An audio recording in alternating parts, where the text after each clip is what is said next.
ওয়ালাইকুম সুপ্রিয় শিক্ষার্থীরা, আজকে আমাদের আলোচনার বিষয় ভয়েস চেঞ্জ করার সহজ নিয়ম। এটা ষষ্ঠ, সপ্তম এবং অষ্টম শ্রেণীর শিক্ষার্থীদের জন্য একটি গুরুত্বপূর্ণ বিষয়।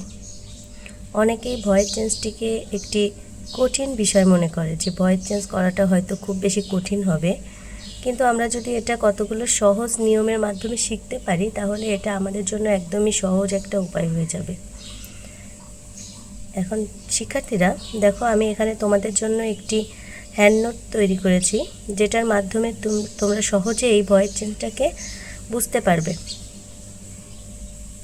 ভয়েস চেঞ্জ সেটা বিভিন্ন টেন্সের উপর নির্ভর করে পরিবর্তিত হয় এবং এই টেন্স অনুযায়ী আমাদের ভার্বের অংশটুকু পরিবর্তন হয়, আর বাকি অংশগুলো সব টেন্সেই একই নিয়মে পরিবর্তন হয়। এখন ভার্বের অংশটুকু আমরা কিভাবে পরিবর্তন করব সেটুকু যদি আমরা সহজে বুঝতে পারি তাহলে আমাদের কাছে ভয়েস চেঞ্জ করাটা একদমই কঠিন হবে না।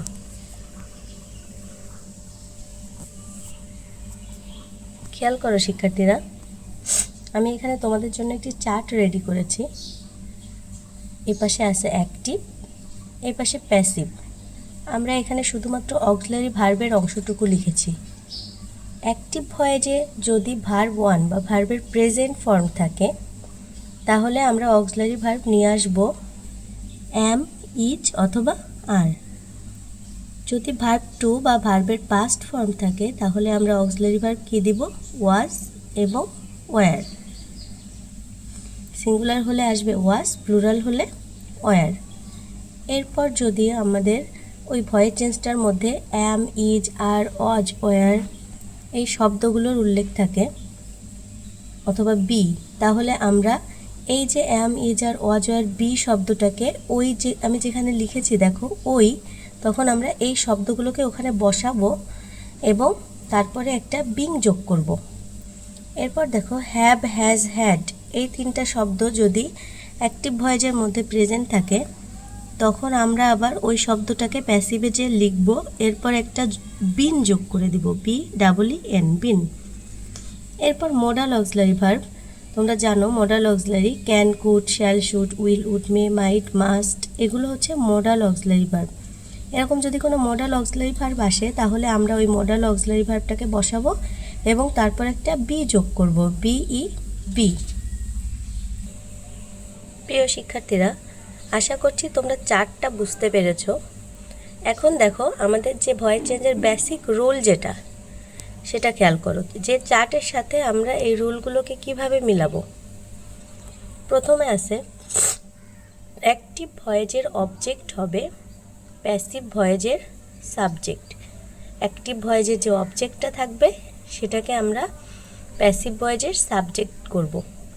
এরপর চার্ট অনুযায়ী আমরা একটা অক্সিলারি ভার্ব নিয়ে আসব। 3 নম্বরে আছে মূল ভার্বের পাস্ট পার্টিসিপল অথবা ভার্ব 3 বসবে। 4 নম্বরে আছে আমরা একটি বাই বসাবো এবং 5 নম্বর আছে অ্যাক্টিভ ভয়েসের সাবজেক্ট হবে প্যাসিভ ভয়েসের অবজেক্ট।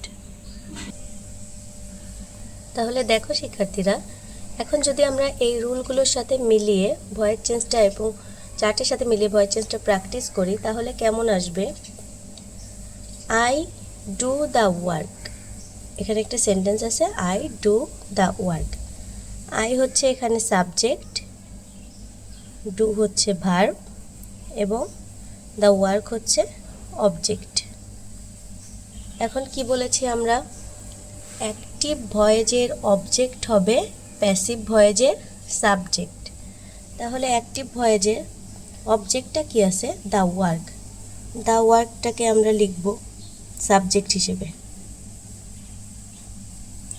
এরপর দেখো চার্ট অনুযায়ী অক্সিলারি ভার্ব বসবে। চার্ট অনুযায়ী অক্সিলারি ভার্ব বসবে। তাহলে এখানে মূল ভার্বটা কোন টেন্সে আছে? ডু। ডু ভার্বটা এখানে প্রেজেন্ট ইনডিফিনাইট টেন্সে আছে, প্রেজেন্ট টেন্সে আছে, অথবা এটা ভার্ব 1 আছে। তাহলে আমরা চার্ট অনুযায়ী এখানে ভার্ব 1-এর জায়গায় কি নিয়ে আসব? দেখো আমাদের চার্টে ভার্ব 1-এর ওখানে ছিল প্যাসিভে আমরা অ্যাম, ইজ অথবা আর নিয়ে আসব, অ্যাম, ইজ, আর যে কোনো একটি। এখন আমরা এই সাবজেক্ট অনুযায়ী আমরা এম ইজ আর বসাবো। দি ওয়ার্কের পরে এম হবে না, ইজ হবে এবং আর হবে না। যদি প্লুরাল হতো তাহলে আর বসতো, এবং সিঙ্গুলার আছে এজন্য কি হবে, ইজ। The work is. এরপরে এখানে কি আছে 3 নম্বরে, মূল ভার্বের পাস্ট পার্টিসিপল অথবা ভার্ব ট্রি বসাবো। তাহলে মূল ভার্ব ডু এর পাস্ট পার্টিসিপল কি, ডান। এরপর কি একটি বাই বসাবো, বাই, BY বাই, BY। এরপর অ্যাক্টিভ ভয়েজের সাবজেক্ট হবে প্যাসিভ ভয়েজের অবজেক্ট। তাহলে এখানে সাবজেক্ট কি ছিল, আই ছিল। আইটা আমরা পরিবর্তন করে অবজেক্টিভ ফর্মে লিখব। আয়ের অবজেক্ট কি, মি। তাহলে ভয়েস চেঞ্জটা হলো the work is done by me. দেখো কতটা সহজভাবে আমরা করতে পারলাম। পরে আরেকটা উদাহরণ দেখি। I did the work.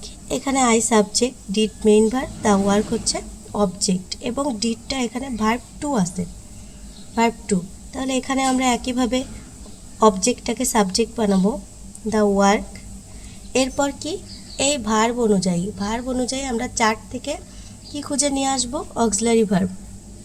এখানে কি আছে, এখানে ভার্ব টু আছে।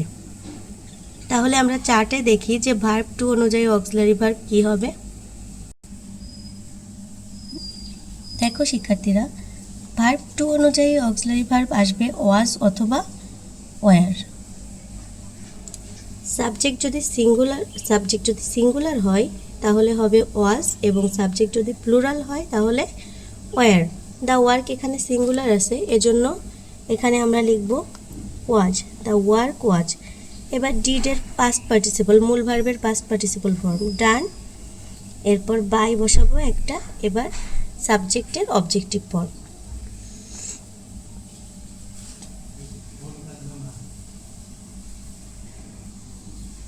তাহলে শিক্ষার্থীরা, I have done the work, এই সেন্টেন্সটা I have done the work, এটা তোমাদের বাড়ির কাজ থাকলো যে তোমরা কিভাবে এই সেন্টেন্সটাকে চার্ট অনুযায়ী পরিবর্তন করো।